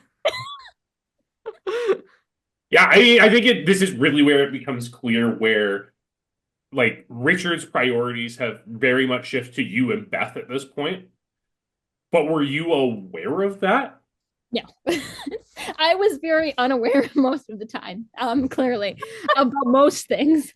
But I was like, I am ally-less. Like the 2 people I was working with, rocks, gone in the past. And so I was like, I like Joseph and I like Richard, but like I always felt like their allegiances to other people were stronger than their allegiances to me. So it was like I was no one's number one priority. I don't know that I was anyone's number one priority the entire game, but at least when I had JB and Beth, or JB and Emily, I had like at least somebody who I thought was at least rallying for me. But I was like, I don't have like I think anybody would be like, oh, it's Ava, that sucks, but like, bye, at that point in the game. So I had no idea that Richard was also trying to protect me. I was like, Richard's number one priority is Beth. And I think it was, but I think I was also in there somewhere. And I think I was in there somewhere for Joseph, but like not to the point where I felt secure in that. I was like, I'm just hoping for the best. By 7 and 6, I was hoping for the best. Joseph really should have picked you up because I think aside from like without his immunity wins, I don't know what like solid like this is my number one that he had in the game. He was using his immunity wins to vote with the majority, and then people saved him because there were other targets that like weren't a part of the big conglomerate alliance. So had you 2 linked up when you thought you were the middle, we should have been like rock solid for both of you. Well, I think that's the interesting thing that happens with this final 6 vote, right? It's this idea that like you have Julia and Joseph are deciding, yeah, we got to get rid of Ava because Julia's genuinely scared of you. It's just like, yeah, why would anyone not vote Ava in the final tribal council? She's like the nicest person ever. Why she was, because again, I was so confused. I think if I had gotten to final thrival, like people would be asking me questions and I'd be like, you know what? I mean, I really had no idea that the votes were going to tie any of the last 5 times. It's like, I would have sold it better than that, obviously, but I genuinely think that there was no way I could have sat there and my confusion would not have read. So the fact that it was like Ava's clear vote to win in the end, I feel like there's no way people wouldn't have been able to see that there was a good majority of the time. I did not know why the votes were going the way they were. So like, I don't know. Maybe Julia would have voted for me if I got to, but I think you presented yourself well in the scramble rooms, and I had you a lot to vote. So I remember you just going like, like I don't know. So people like assume I know what's going on, and it's really funny because when people like you guys like did a draft, and like I was really early in the draft for like people who are going to do well. Every time I'm like one of the first 2 picks, people are like, she's going to be great. And then every time I let them down. So I'm like, that's just like a trend. Like, I feel like I come across like I really like I can explain game very well and I have a very good understanding of it. And then you put me in there and I suddenly am like an idiot. Well, I think what part of I no blaming you for anything in this game because it's a wild game. We've been to Rock so many times at this point. And on top of that, with this Meredith vote, where it does get a little wacky and stuff, and you end up saving yourself by voting for Meredith here. Or, or stop not causing rocks again by voting Joseph instead. But this was a quick round. But it's phrased in a very, like, McKenna phrases in a very different way when we're in the challenge. Because McKenna explains, two at a time, you're going to be solving this puzzle. And you guys can keep talking. Like, those of you still in this room. Was there, like, from the edit, and I know this because I've seen the footage, there's no strategy talk going on with the four that are there at all. No. Why is that? And was there any consideration that, like, hey, maybe there's a reason they're saying we can talk right now? I don't know. Like, I remember I feel like being like, well, nobody's talking strategy, so you never want to be that person, like, who's like, everybody's just like talking about food, and you're like, guys, we should like talk about strategy. Did you correct me? You didn't tell us it was a speed round, right? Until after? Till after. Yeah. I tried to like with being like, and just remember, like, you guys don't have to stay silent in here. You can talk. Like, I forget the exact wording, but it was like, if you read into what I'm saying, then you'll know something's afoot. That's back to me being dumb and unaware. That I didn't pick up on that. Like a lot of things. This was a twist we did in Sahara Dunes, and I wanted to bring it back, but I wanted to bring it back in a way because we already had the fast round at 8 where we go directly into tribal council, but I wanted to have like a few moments to be able to go into the breakout room where someone didn't feel like they went out for no reason. Like, why are we having 2 fast rounds, right? So I wanted to at least have you guys have some time to talk. So it was like, final 6 minutes in the breakout room. All right, go on. But you also had 6 minutes in the breakout room plus 15 with cycling people. Yeah. So I was like, let's try and, get the strategy talk here. And then they can just like confirm, or like, you weren't in the room when we discussed X or whatever with the scramble room. So yeah, you guys were all about like, hey, we're in one room together. How is that, friends? That did happen a lot this season. There was a lot of getting in a single room and not talking strategy. Yeah, that was the Strands puzzle too, right? Yeah. Where I couldn't remember the name of the season. Yeah. Or think of plural words. I was like, surely the dinosaurs and fossils from the word scramble, but that was hours ago, another lifetime ago. And I'm like sitting there like, what is the name of the season? Like, I read it, like I know it, and I couldn't. I had no idea. I wanted to put your entire Strand puzzle because I have such a joy watching it. But I was like, I can't do that to her. So can I have that footage? That's hilarious. Like, yeah, I remember just being so like I don't know, like confused. Like, I remember trying to solve it and being like, there's no feasible way right now. Like, I have no idea what the name of this season is. And I'm like thinking, do I have it written down somewhere? Like, I'm like picturing the logo. Nothing. Like, I don't know what I thought. I can't even remember what I thought it was. What was I trying to do? Like, you acted like S's, but you also, I feel like, had Como at one point, and you had Bluff at one point, and I was going for Cosmo. I was going for Cosmo. It's because you didn't figure out dinosaurs. Yeah, well, that too. Yeah, I was like, how is it not dinosaur? I see dinosaur. Am I spelling it correctly? Yes, you were. You just forgot the S for the plural of it all. Yeah, I think I had convinced myself that I just didn't know how to spell at that point. So I was like, I just must be spelling it wrong. Like, wow, I'm an idiot. And then I got it. While watching the episode, I had to double check the spelling of dinosaur because of how confident you were in what was going on. I was like, this is definitely how you spell this word. What is happening here?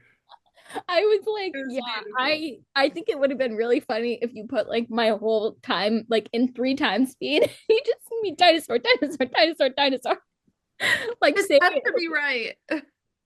And meanwhile, we have like Julia and Joseph, who we have to like keep in the breakout room, being like, all right, we have to hold you for 3 minutes. Like they get it, they do it, their whole business, and you're just like still at dinosaurs. Like, I mean, yeah, that I kind of that's like core memory unlocked. I completely forgot about that about that moment until you were talking about the puzzle, and I was like, oh yeah, that's the puzzle where I didn't know the name of the season I was playing. that'll be your triple dent gum like memory come up. It'll just be like dinosaur. Like I hadn't played Strands before that to Yeah, be yeah, myself. I have since big fan. But I was like, it just didn't connect to me that I was like this. I don't know. I clearly was yeah. having some sort of a situation this whole season. Very basic knowledge of things was out the window. I couldn't math. I It couldn't. gets the best of us. It gets. Yeah, I need to play again.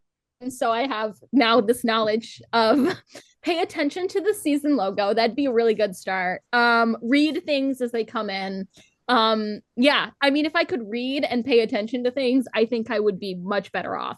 The math is probably not going to come, so we can pretend. Yeah. Sounds good. One of the interesting things about this vote specifically is you have, I mean, there's the secret plot to get you out, obviously. There's the kind of like, I guess we just vote Meredith that Richard and Beth are part of. And then you have Meredith pitching Joseph here as someone who has been known to win immunities, but is vulnerable at this time. How much was Meredith's pitch resonating with you? And like, was there any consideration to vote for Joseph at this point? I feel like I should have, because then I would have won immunity in the next round, if he was gone. But You would have just tied it for another time, though. It would have, in fact, caused a three-way tie, which would have made. Oh, I have to think here now. What? So Julia had immunity. That would have made either Beth or Richard go home in this No, instance. Richard had Oh no, Beth would have gone home in a Beth situation like yours in the next round. yeah, I mean, I feel like I wouldn't have just flipped to Joseph willy-nilly, but if I had felt that there was numbers, like that probably would have been a smarter move. Yeah. To have if we could rally the numbers. But I think for me, like I didn't really have any allegiance to Meredith at that point, like at all. And I don't think I realized how much people were coming after me. After I got no votes that I negated the week before, I was like, oh, the time to get the week before. the week before, the 20 minutes before, but yeah, the round before, I was like, oh, the trend to get me out has passed. People have moved on. I am no longer a target. Apparently, it took that 20 minutes. I was no longer a target. So I was like, oh, we've gone past throwing votes on me. Great. Swell.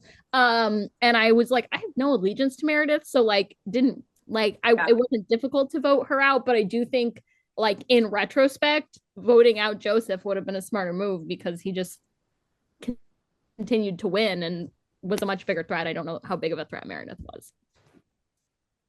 But I mean, speaking of not getting votes, like we get to the next round, and like this is we finally at your boot episode. We get here, and I mean, some stuff happens. Obviously, we have the challenge, which features all of production's pets as dinosaurs. I was so close. Like I you and Joseph were like so close. I think what you were like going into one room and coming back away or something like that. No, I had gotten if there were like I say there's five.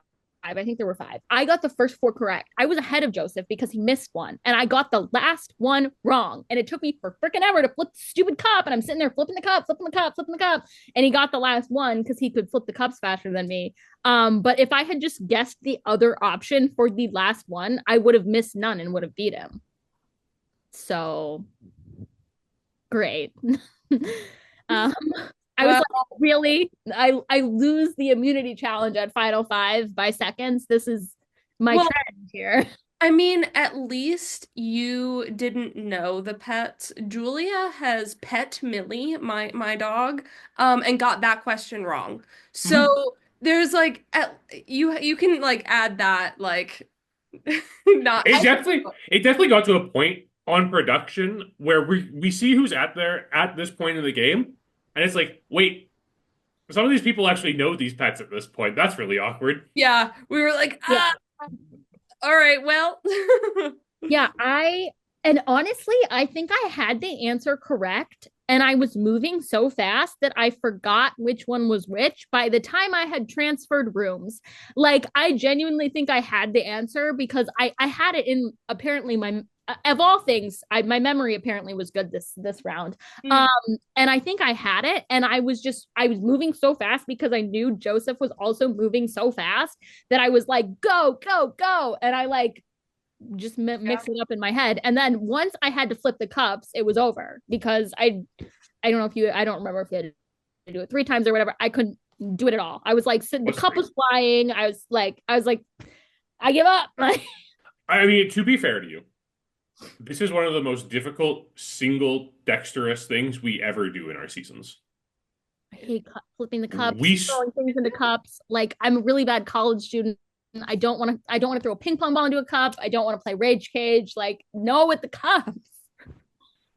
Yes, McKenna, in challenge testing, production struggles with this, and we've done it several times at this point. Listen, you just gotta get good, all right? I It's did true. easy with the demo, one shot. I think I need to go to more college parties, is what you're telling me. And I then mean, therefore, I don't drink at all, so You just got to play more Survivor games is really what it comes down to. yeah.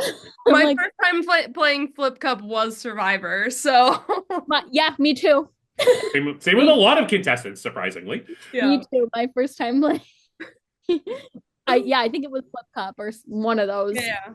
First time was in a Survivor mini. So we see a lot of like posturing here for the end game from a lot of people. We see Joseph is considering, we got to go either Julia or Ava, and like, but at this point, Joseph's like, I think I can beat Ava, but I'm not sure about Julia. So Julia's kind of on Joseph's radar here. Beth and Richard, a very clear duo at this point that everyone's talking about the entire episode. And they're kind of deciding, okay, because Joseph has won immunity, it's between you or Julia here. And Beth's like, Julia keeps winning immunities. We need to. Yeah, I'm useless with the challenges. What threat am I?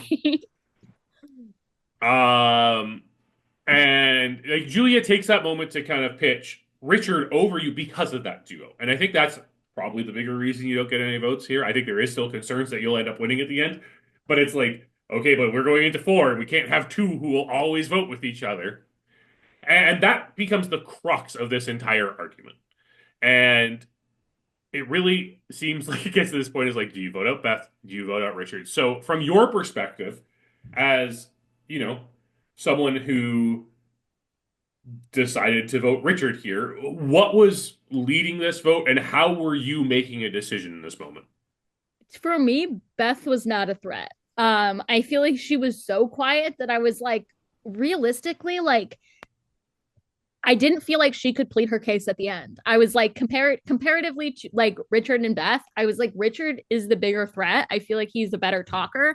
And I feel like between the two of them, if anybody's calling the shots, it's Richard, it's not Beth. So it's like, why would I get rid of the person who is easier to beat in the end rather than the person who's the bigger threat? And again, the possibility of a tie far lost on me. I wasn't thinking about that. Maybe I was thinking about not tying and then ultimately forced the tie. Why Richard over Julia? Because that was also a name on the table, was Julia if you sided with Richard and Beth. I knew Julia had the idol because I had the same clue she did from Jumping Jack, and I knew that you had to stay in the room longer to get the clue. And I was like, you know what? It's not worth it. I'm going to just go scramble and abandon the idol. I was like, I have to make that choice. She didn't. I knew she was in that room and she played it off like, oh, I'm driving Chick-fil-A or whatever. And I was like, no, she got the idol 100%. I knew she had it. So I was like, why am I voting for somebody who this is the last time you can play the idol? Like, she'd have to be an idiot to not play the idol at Final 5. And so I knew she had it. Why was I going to vote for somebody who had the idol? I should have. Oh, yeah, if you did. Well, yeah, I that know, takes us to I the know. awkward part where if you I had, know. you'd still be in the game. I know. I am Richard aware. would be out of the game. I am so painfully aware, but I had no idea it was going to tie. I know. I get it. Hindsight is always 2020. But yeah, I mean, it didn't make sense to me to vote for somebody who had the idol. Well, there's also no way, and the weird thing about rocks that we've seen so far this season is that this is the third time it's happened at an odd number, right? I don't know. Yes, this is the third time it's happened with an odd number of people. Yeah, 11, 7, and 5. Yeah. But the thing that you couldn't have accounted for is Richard putting his vote on Beth in order to tie the vote. I had no idea that was happening. Neither did I. I was with him for 5 minutes in the breakout room voting while he stewed. Processed everything. Yeah. Because I just don't think there was ever a point where I could have done that, where I had realized exactly where everyone's going to force a tie or not. And so in my mind, it was a lost cause to try and crunch the numbers as to what people were doing to avoid or make a tie. So I was like, that is a lost cause. So my priority was, let's not vote for the person with the idol. That's silly. So I had a semblance of a thought, but not the full formed thought. That's where things went wrong. I mean, Richard just didn't know he was the other person in the tie. Yeah, he was under the impression it was going to be Julia based on the fact that his closest ally was voting Julia, and he was like, well, there's something we got to do here. And again, with the amount of hinky votes that have happened prior to this, it's probably safe to assume, someone's going to throw a vote somewhere they're not supposed to. Well, I didn't think about that. I was just thinking about, let's not vote for the person who we know has the idol, or I knew. Maybe other people didn't know. Smart gameplay. But I had the clue. I knew exactly what she was doing. She wasn't fooling me by saying she was hanging around because she was driving or whatever. I was like, no, she's not dumb. Julia's probably the smartest one at that point left in the game. She knows what she's doing. So I knew she had the idol, and my thought was, don't vote for the person with the idol. And even if I had sat there and crunched the numbers of if it was going to tie or not, which I didn't, but if I did, I wouldn't have landed on Richard voting for Beth, so I still would have been wrong. I don't know how you could have. There's no way you can anticipate something like that. It ended up being quite a savvy move from Richard, obviously, and it looks a lot better because it worked. Yeah. But it did end up being a way to think about the vote that no one else had demonstrated the ability to do up to this point in the game. Yeah, there was no hope for me being able to do that. Let's be real. That was not happening. So what ends up happening is Joseph has immunity.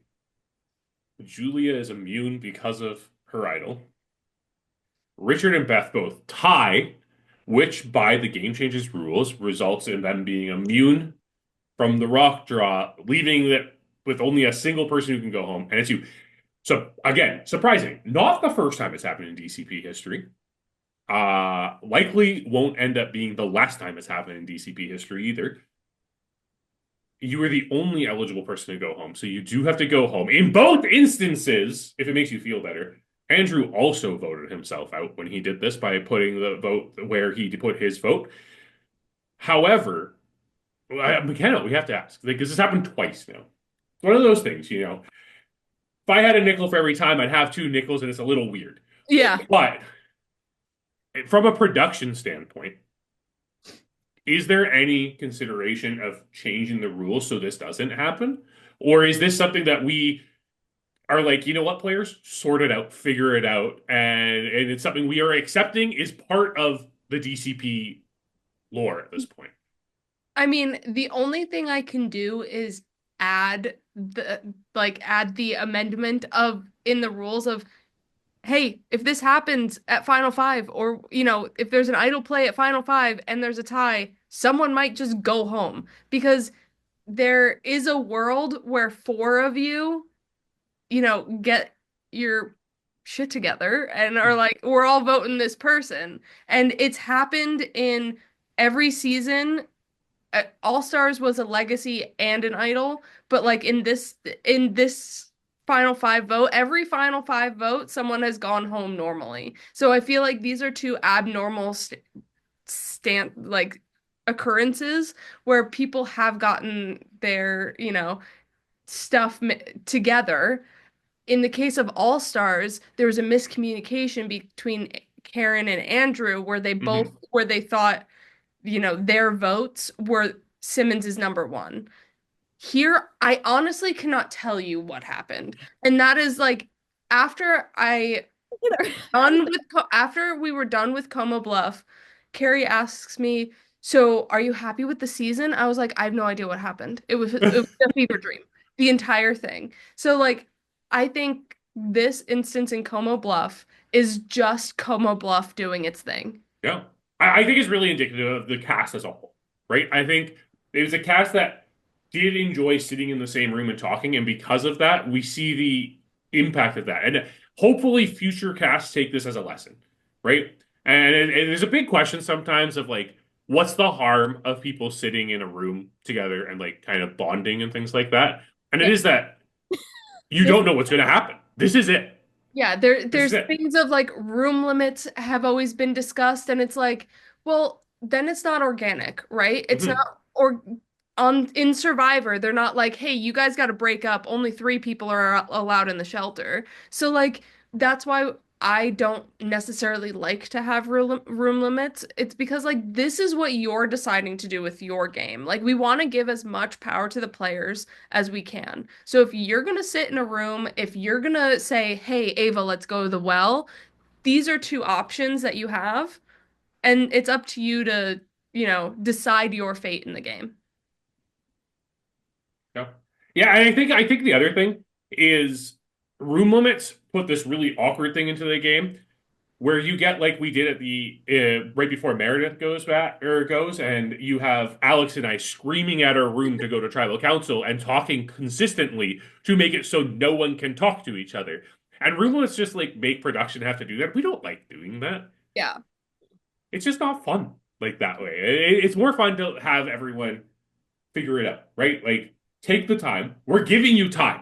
We are giving you time. If you decide not to use that time, that's on you. It's like if we give you a homework assignment and we're like, this is due in 3 weeks, and you wait till the night before to do it.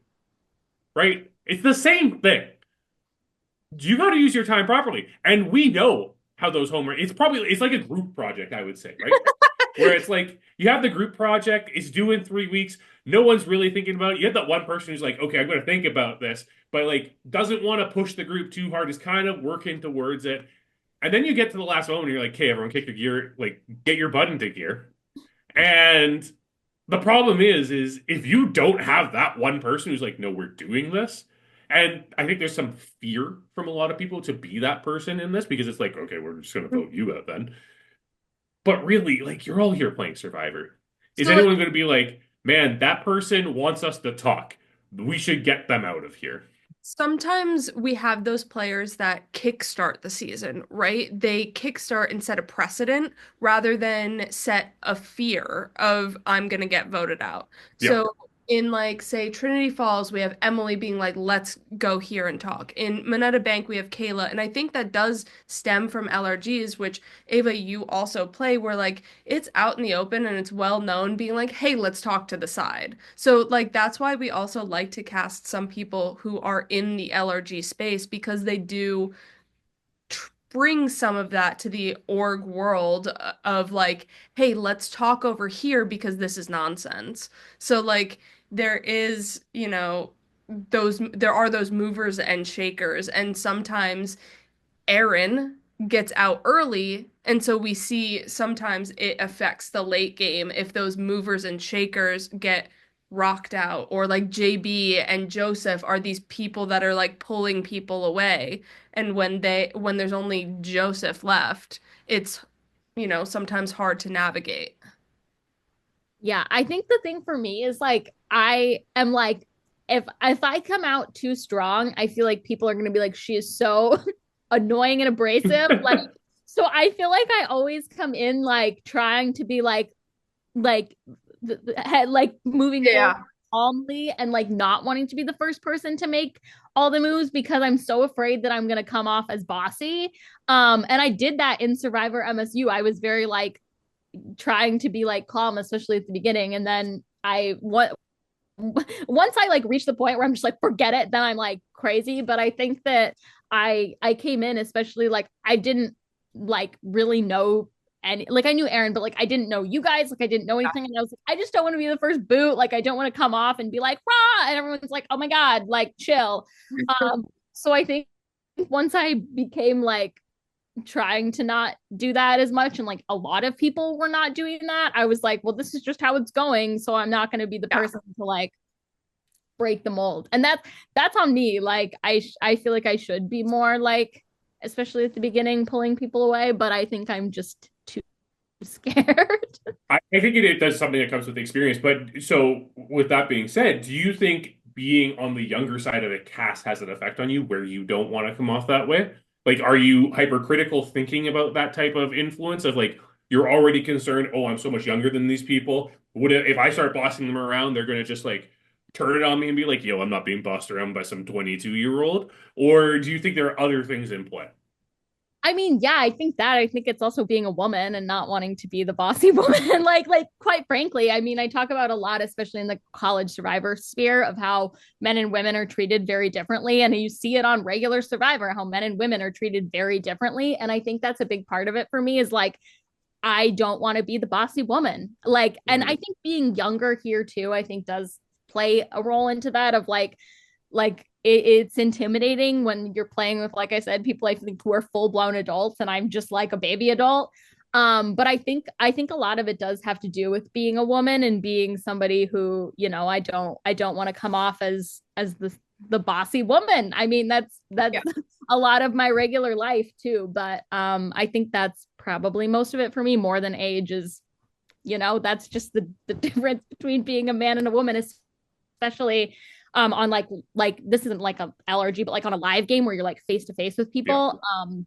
I think that's different than like just like a texting org where you don't see people and it's not live. I think it plays more of a role in this setting. Yeah, for sure.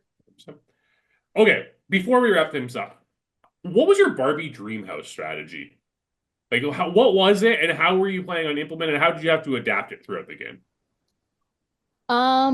I mean, I wanted to form an alliance and stick to it, and it worked for 2 rounds. And then everything fell apart. I mean, that's always my strategy. Like, I want to come in and like, if it's a majority alliance, it's a majority alliance, or if it's a group of people, like it always drives me crazy when like you form a group of 5, let's say, and the first opportunity somebody's like, fuck it, and like just messes it up. And I'm like, I don't understand like that. Like, I never understand why we can't just like form a group, and until it's impossible to keep moving forward within that group, like stick to it. That's always my strategy. Like, I know realistically, like that's really probably not going to happen in most games, in most instances. So I mean, that was my strategy coming in. I kind of implemented it, and then, you know, the game gamed us truly, like with the rocks over and over again. So that was something like I don't think I could have planned better around, other than understanding that concept, which it's clear that I didn't. But I think, you know, I had to adapt because my allies kept going left and right to rocks. So I was like, you know, I guess I'm gonna have to work with whoever I can work with. And I think that's what I was trying to do towards the end, is just be more flexible in like what I'm doing. But I think that also led to just like less understanding of where the lines were and who was voting who, because I was kind of willing to do whatever after JB went. And then, you know, obviously we just rocked and rocked and rocked over and over again. Is there any moment in the game that you look back on that you wish you had done something differently? I should have played the idol for Erin, just because I think that would have just been super silly. And like at the end of the day, like it's such a fast-paced game that like, what did I have to lose? Like, it's a game. I should have just like done the fun, crazy thing. And if it bit me, it bit me. But ultimately, like I got taken out in such a weird way that like it would have changed the course of the game for sure. In my favor or not, I have no idea. But I think that would be an interesting alternate reality where I just was like, screw it. Like, I'm going to do this thing and everybody's going to be like, what is going on? But it's going to be silly and goofy. And I should have done that. Well, Ava, thank you so much for joining us today. It's been an absolute pleasure speaking with you. McKenna, thank you for coming off the bench and talking to me as well. Always. Ava, if you could sum up your game in one word, what would it be? I was going to say rocks. You know, I have forbidden people from saying rocks this season. Well, I don't know.